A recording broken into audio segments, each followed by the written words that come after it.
মেধাবী বলে আপনি যখন তাদেরকে ক্যাটাগরি করবেন তখন আপনি একটা ক্রাইম করছেন। সেই ক্রাইমটা কি? সেই ক্রাইমটা হলো আপনি আরেকজনকে মেন্টালি ডাউন করছেন। আমরা দেখি আমাদের টিচাররাও এই কাজটা করে যে অমুকে মেধাবী, অমুকে মেধাবী না। এই জিনিসগুলো করা উচিত না।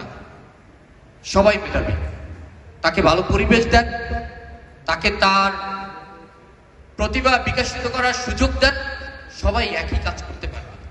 সো আমাদেরকে সচেতন থাকতে হবে যাতে আগামী দিনগুলোতে যারা এই মেধাবী আছে, যারা নিজেদেরকে মেধাবী বলে জাহির করতে চায়, তারা যাতে এই বিপ্লব অথবা অভ্যুত্থান অথবা সামগ্রিক কোনো বিষয়কে তারা যাতে নিজের করতে না পারে। প্রিয় বন্ধুগণ, জুলাই অত সহজ ছিল না। জুলাই অনেকের জীবনের বিনিময়ে পেয়েছি, জুলাই অনেকের পঙ্গুত্ব বরণের বিনিময়ে পেয়েছি।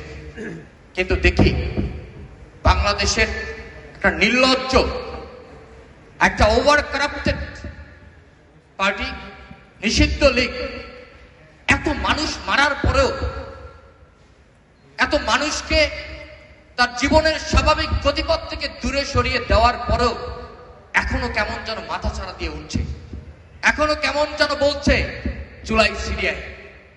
তখন আমরা বলবো, যদি তোরা বেশি জুলাই সিডিআই করো তাহলে গোপন, এর বিকল্প আমাদের কিছু নেই।